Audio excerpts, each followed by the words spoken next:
Hi everyone, welcome to another episode of Marina tries black and white film and fails or not. I'm not sure. Let's have a look. Today we got Arista 400 EDU and Kentmere 400, both of them in a 120 format. For my camera I have used Hasselblad 500cm and metered with Sekonic light meter. So a few weeks ago I went to this meetup that was organized by Seattle Film Club, and it was at Georgetown Steam Plant. Now this place is a museum. It is open to public only once a month, and this was a cool opportunity to explore the location and having location to just the group of people. That was the coolest part about it, and I really enjoyed my visit. So if you happen to be in Seattle, I highly recommend visit this place if you're into old industrial things. What I loved about this place is in certain areas of the plant, the light was so pretty and I could have done some pretty cool portraits. But I didn't bring anyone, and I didn't bring tripod or self-timer for my film camera either, which was pretty dumb. But it is what it is. Maybe someday I will come back and create some portraits in there.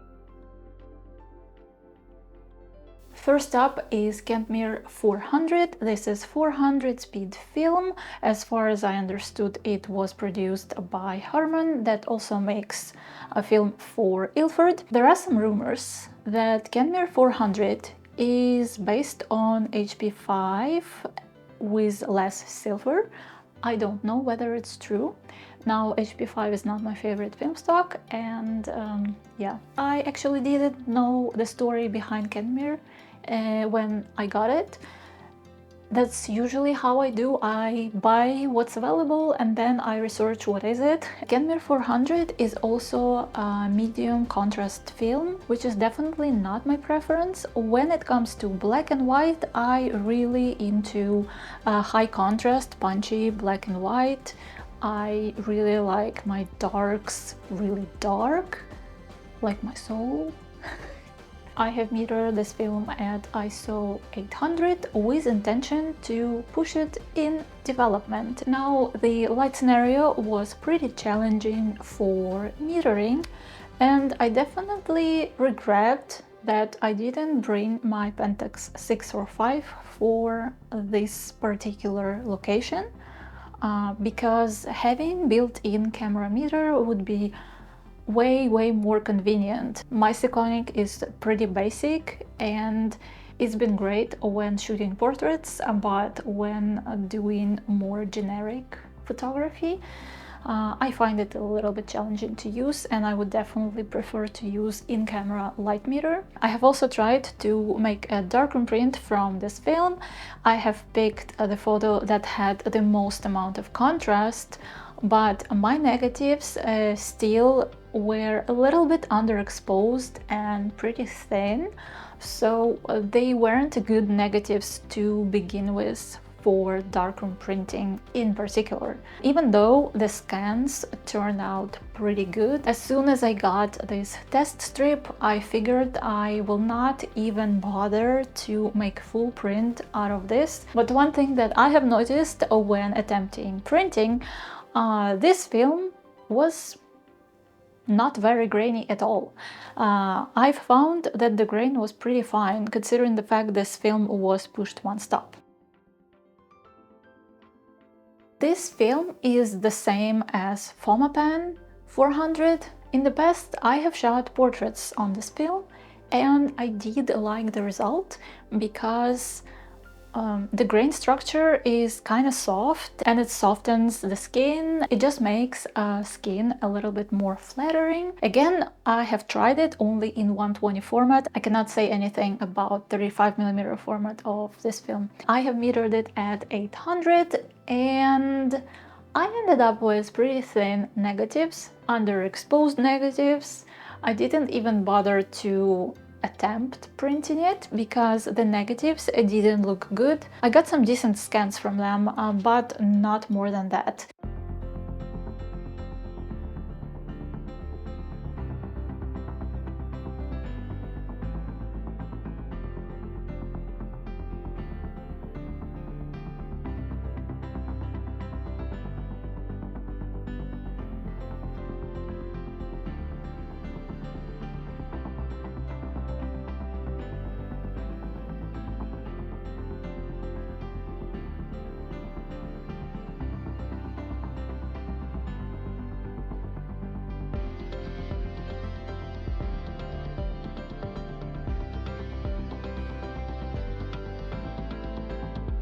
If comparing Kentmere with Arista, Kentmere negatives were super flat and nice, and the quality of the film itself is really nice to the touch, while Arista, same as Fomapan, is extremely curly once it's dry, which makes it a little bit harder to scan, and the quality of the film itself is kind of thin and it's cheap and it's just not the most pleasant film to handle. I have ended up with underexposed negatives with both of these films, and there's nobody except me to blame, and obviously my metering was way off. But I would say that Kentmere 400 handled the pushing and incorrect metering a lot better than Arista 400.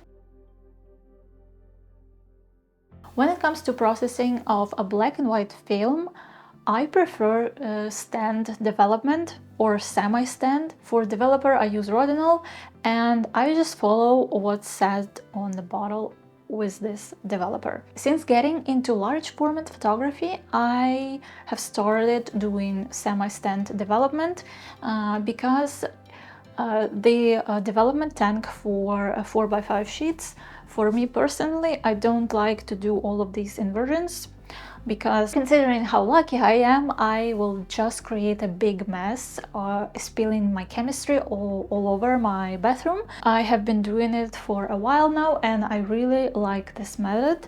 I like the convenience of it, because semi-stand development is great if you have, for example, several rolls of films and all of those shot at different speed, and let's say some rolls you want to push 1 or 2 stops and another ones you don't need to push, and with stand development you can combine all of those in one tank and all of the film will be processed correctly. So these were my results with Arista 400 EDU and Kentmere 400.